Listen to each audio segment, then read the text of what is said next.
പിന്നെ നാട്ടകൻ സുരേഷ് ആയിരുന്നു DCC president. Sir വീടിന്റെ അടുത്ത് തന്നെയല്ലേ അല്ലേ ഈ ലൈബ്രറി? അതെ അതെ അതെ അതെ അതെ.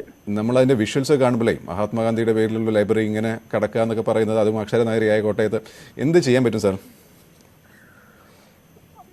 മഹാത്മജി സ്മാരക ഗ്രന്ഥശാല പിന്നെ ആർ ശങ്കർ സാറ് മുഖ്യമന്ത്രി ആയിരുന്നപ്പോൾ ഉദ്ഘാടനം ചെയ്ത പ്രവർത്തനം ആരംഭിച്ചതാണ്.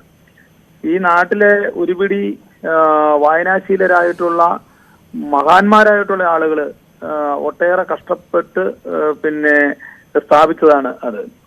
ഞാൻ ഉൾപ്പെടെയുള്ള പിന്നെ സമീപകാല തലമുറ വരെ ഉള്ള ആളുകൾ, തലമുറയിൽപ്പെട്ട ആളുകൾ വരെ ആ പിന്നെ ഗ്രന്ഥശാലയുമായി ബന്ധപ്പെട്ട് പിന്നെ വന്നവരാണ്. ഞങ്ങളെ ഒരു വായനാശീലം തുടങ്ങുന്നത്, അല്ലെ അങ്ങനൊരു വായനയിലേക്ക് ഞാൻ ഉൾപ്പെടെയുള്ള ആളുകളെ കൊണ്ടുചെന്നത്, എത്തിച്ചത്, അതിന് പ്രോത്സാഹനം നൽകിയത് എല്ലാം ആ ഗ്രന്ഥശാലയായിരുന്നു.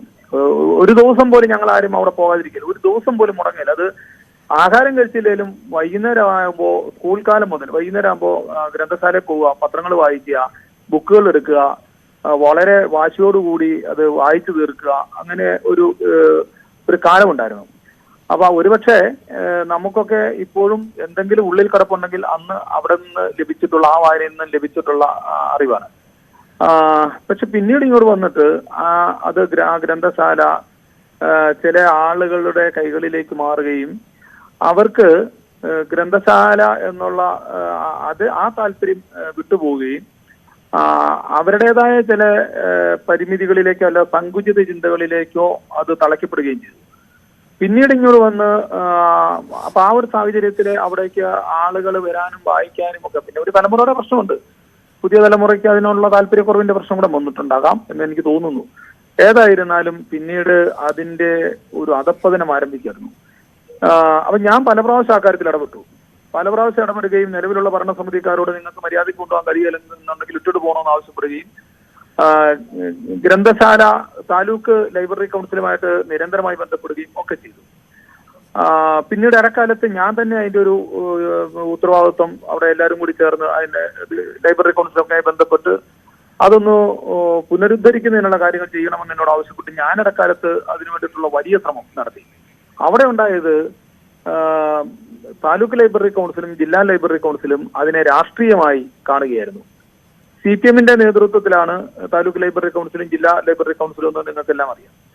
അവര് അവിടെ നിലവിൽ ഞാൻ ഈ ശ്രമത്തിന് ഇറങ്ങുന്നതിന് മുമ്പുണ്ടായിരുന്ന ഭരണസമിതി, ആ ഭരണസമിതിയും ഈ ലൈബ്രറി കൗൺസിലും തമ്മിൽ അഭിപ്രായ വ്യത്യാസം ഉണ്ടായിരുന്നു. ആ അഭിപ്രായ വ്യത്യാസം അവർ ഈ ലൈബ്രറിയെ തകർക്കുക എന്ന നിലയിലേക്ക് അവരുടെ ചിന്താഗതി മാറി. താലൂക്ക് ലൈബ്രറി കൗൺസിലിന്റെയും ജില്ലാ ലൈബ്രറി കൗൺസിലിന്റെയും ഒക്കെ അവർക്ക് ഈ ലൈബ്രറിയോട് പിന്നെ അവർക്ക് കടുത്ത വിരോധമായി, ഇതിനെ തീർക്കുക എന്നുള്ളതായി. പിന്നെ അതായത് ഞാൻ മനസ്സിലാക്കുന്നിടത്ത് ഒരു പ്രധാന ലൈബ്രറിയുടെ തകർച്ചയുടെ പ്രധാന കാരണം ഈ ലൈബ്രറി കൗൺസിലിന്റെ അനാസ്ഥ കൂടി ഉണ്ടെന്ന് മനസ്സിലാക്കുന്നു. അവസാന കാലത്ത് 2000 രൂപ മാത്രമാണ് ഗ്രാന്റ് നൽകിയത് അല്ലേ? ലൈബ്രറി കൗൺസില് ഞാൻ പറഞ്ഞല്ലോ ഈ ഗ്രന്ഥശാലയെ തകർക്കുക എന്നായി പിന്നെ അവരുടെ ലക്ഷ്യം. ഞാൻ അവരുടെ ഓഫീസുകളിൽ കയറി ഇറങ്ങി ഞാൻ മടുത്തു. ഞാൻ അവരുടെ കാല് പിടിച്ചു പറഞ്ഞു, നിങ്ങൾ ഒരു പ്രസ്ഥാനം, ഇത്രയും വലിയൊരു പ്രസ്ഥാനമാണ് തകർന്നു പോകുന്നത്. കെട്ടിടങ്ങളെല്ലാം, അതിന്റെ കെട്ടിടം മുഴുവൻ ജീർണിച്ച് ആരും കയറാതായി അങ്ങോട്ട്. അവസാനം സാമൂഹ്യ വിരുദ്ധന്മാരുടെ താവളമായി അതങ്ങ് മാറുകയായിരുന്നു. കാട് പിടിച്ച് ഈ MC റോഡിന്റെ സൈഡിൽ ഇത്രയും അന്നത്തെ കാലത്ത് മനോഹരമായി പണിത കെട്ടിടം അതെല്ലാം ചോർന്ന് ഒലിച്ച് ജീർണിച്ച് എല്ലാം തകർന്ന് താഴെ വീഴുന്ന പരിവായി. ബ്ലോക്ക് പഞ്ചായത്ത് അടക്കാലത്ത് പിന്നെ ഒരു കെട്ടിടം പണി അതിന്റെ സൈഡിൽ പണിയുന്നതിന് വേണ്ടി കുറച്ച് കാശ് മുടക്കിയതല്ലാതെ കാശ് മുടക്കി അത് പണി പൂർത്തീകരിച്ചില്ല, ഒന്നും ചെയ്തില്ല, അതും എല്ലാം തകർന്നു പോയി. അതിനുശേഷം ഞാന് പിന്നെ ഇനിയിപ്പോ CPM-ന്റെ ആണല്ലോ ലൈബ്രറി കൗൺസില്, ഇനി CPM-കാർ അതിന്റെ ചുമതല ഏറ്റെടുത്താൽ അവർക്ക് അങ്ങനെ ഒരു രാഷ്ട്രീയ താല്പര്യമെങ്കിലും ഉണ്ടായി അത് നന്നാക്കും എന്ന് ഞാൻ കരുതിയിട്ട് ഞാൻ തന്നെ ഇവിടുത്തെ CPM-ന്റെ, കാരണം മനസ്സിലാക്കണം, ഞാനൊരു കോൺഗ്രസ് പ്രവർത്തകനായിട്ട് ഞാൻ CPM-നെ തന്നെ അത് ഏൽപ്പിക്കാൻ തീരുമാനിച്ചു. കാരണം ആ പ്രസ്ഥാനം തകർന്നു പോരുന്നുള്ള നില ഇനിയിപ്പോ ലൈബ്രറി കൗൺസിലിന്റെ രാഷ്ട്രീയക്കാർ തന്നെ വരട്ടെ, വന്നു കഴിഞ്ഞാൽ അത് നന്നാകുമല്ലോ. എന്തായിരുന്നാലും അത്രയും വലിയൊരു, അത് വലിയ ഈ നാടിന്റെ ഒരു സാംസ്കാരിക പിന്നെ ഉന്നമനത്തിന് ഇത്രയേറെ സംഭാവന നൽകിയ ഒരു ഗ്രന്ഥശാല. ഞാൻ ആദ്യം പറഞ്ഞല്ലോ ആര് തുടങ്ങിയതാണെന്നും ഒക്കെ. അപ്പൊ അത് കെട്ടുപോരുതെന്ന് കരുതി ഞാൻ തീർച്ചയായും നാട്ടൻ സുരേഷ്, താങ്കൾ പറഞ്ഞ ചില കാര്യം ചില പോയിന്റുകളിൽ കൂടി ഏതായാലും ഇത് ഈ കക്ഷി രാഷ്ട്രീയമാവട്ടെ ഇത്തരം കാര്യങ്ങളാവട്ടെ അത് മാറ്റിവെച്ചിട്ടേ നമ്മൾ ഈ ദൃശ്യങ്ങൾ കാണുമ്പോൾ എത്ര പുസ്തകങ്ങളാണ് ചിതലരിച്ചു പോകുന്നത്, മാത്രമല്ല രാഷ്ട്രപിതാവിന്റെ പേരിൽ അത് അങ്ങനെ നടക്കില്ലേ നമ്മൾ മനസ്സുകൊണ്ട് വിചാരിച്ചാലേ? ഞാനിപ്പോഴും ഈ തിരക്കുകളെല്ലാം ഉണ്ടെങ്കിലും ഞാൻ ആ ലൈബ്രറിക്ക് വേണ്ടിയിട്ട് ഞാൻ എന്റെ സമയം മാറ്റി വെക്കാൻ ഞാൻ ഇതിന് കഷ്ടപ്പെടാൻ തയ്യാറാണ്. പക്ഷെ ഇവിടെയുള്ളൊരു പ്രശ്നം, ഇവിടെ എന്തു പറഞ്ഞു കഴിഞ്ഞാലും അതിനകത്ത് രാഷ്ട്രീയമാണ്.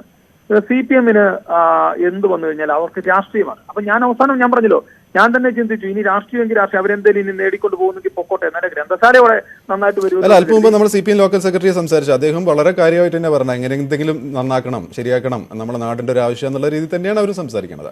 അല്ലല്ല, അവർക്ക് ആ മനസ്സുണ്ടെങ്കിൽ അവർ ചെയ്തേനെ. കാരണം എന്താന്ന് വെച്ച് കഴിഞ്ഞാല് ഒരു 5 വർഷം 5 അല്ല അതിനും മേളിലായി തോന്നുന്നു, ഞാൻ തന്നെ മുൻകൈ എടുത്ത് ഇവിടുത്തെ CPM-ന്റെ ലോക്കൽ സെക്രട്ടറി, CPM-ന്റെ ഭാരവാഹികൾ, CPM-ന്റെ മുനിസിപ്പൽ കൗൺസിലർ, അങ്ങനെയുള്ള ആളുകളെ എല്ലാം വിളിച്ചുകൂട്ടി ഞാൻ തന്നെ അവരോട് കാര്യങ്ങൾ വിശദീകരിച്ചിട്ട് അതിൽ മുനിസിപ്പൽ കൗൺസിലറായിട്ടുള്ള ആളിനെ തന്നെ അതിന്റെ ചുമതലപ്പെടുത്തി CPM-കാർ തന്നെ അതിന്റെ കമ്മിറ്റിക്കാരായി എന്നെ ഒരു കമ്മിറ്റിയിലേക്ക് ഞാനും അതിനകത്ത് ഉണ്ടാകണമെന്ന് അവർ പറഞ്ഞുകൊണ്ട് ഞാനും അതിനകത്ത് ഉണ്ടായി. അതിനുശേഷം വർഷം ഇത്രയായി, അവർക്ക് ആർക്കും ഇതിനകത്ത് ഒരു താല്പര്യമില്ല. എന്നാൽ വേറെ ആരെങ്കിലും ഇപ്പൊ താങ്കൾ പറഞ്ഞു വരുന്നത് ലൈബ്രറി കൗൺസിൽ അടക്കമുള്ള സംഘടനകളും ജനകീയ കൂട്ടായ്മകളും അടിയന്തരമായി നോക്കിയാൽ ഒരുപക്ഷെ ഈ ദുരവസ്ഥ മാറ്റാൻ കഴിയും അല്ലെ? അവിടുത്തെ CPM രാഷ്ട്രീയം അവസാനിപ്പിക്കാൻ, അവരുടെ സങ്കുചിത രാഷ്ട്രീയം അവസാനിപ്പിക്കുകയും എല്ലാവരും കൂടി ഒന്നിച്ച് ഞാൻ അതിന് മുൻകൈ എടുക്കാൻ തയ്യാറാണ്. എനിക്ക് അതിനകത്ത് ഒരു രാഷ്ട്രീയം ആ കാര്യത്തിലില്ല. ഏതായാലും സമയപരിമിതി കാരണമാണ് ശ്രീ നാട്ടൻ സുരേഷ് ഞാനൊന്ന് ഇടപെടുന്നു. വിവിധ നേരത്തെ സംസാരിച്ച അദ്ദേഹം CPM നേതാവായിരുന്നു, അദ്ദേഹവും നമ്മളോട് സംസാരിച്ച എങ്ങനെയെങ്കിലും ഈ ദുരവസ്ഥ മാറ്റുക എന്നുള്ളത് തന്നെയാണ്. അതിനൊരു തുടക്കമാവട്ടെ. ഇതിനു മുമ്പ് എന്തൊക്കെ ഇപ്പോൾ നാട്ടൻ സുരേഷ് പറഞ്ഞ പോലെ എന്തൊക്കെ ഉണ്ടായിട്ടുണ്ടെങ്കിലും ഇനി അതൊന്നും മാറാൻ ഈ വായനാ ദിനത്തിൽ പ്രേക്ഷകരുടെ അധികൃതരുടെ ശ്രദ്ധ രാഷ്ട്രപിതാവിൻ്റെ പേരിലുള്ള ഈ ലൈബ്രറിയിലേക്ക് കൊണ്ടുവരാൻ കഴിഞ്ഞെങ്കിൽ അത്രയും നല്ലത്.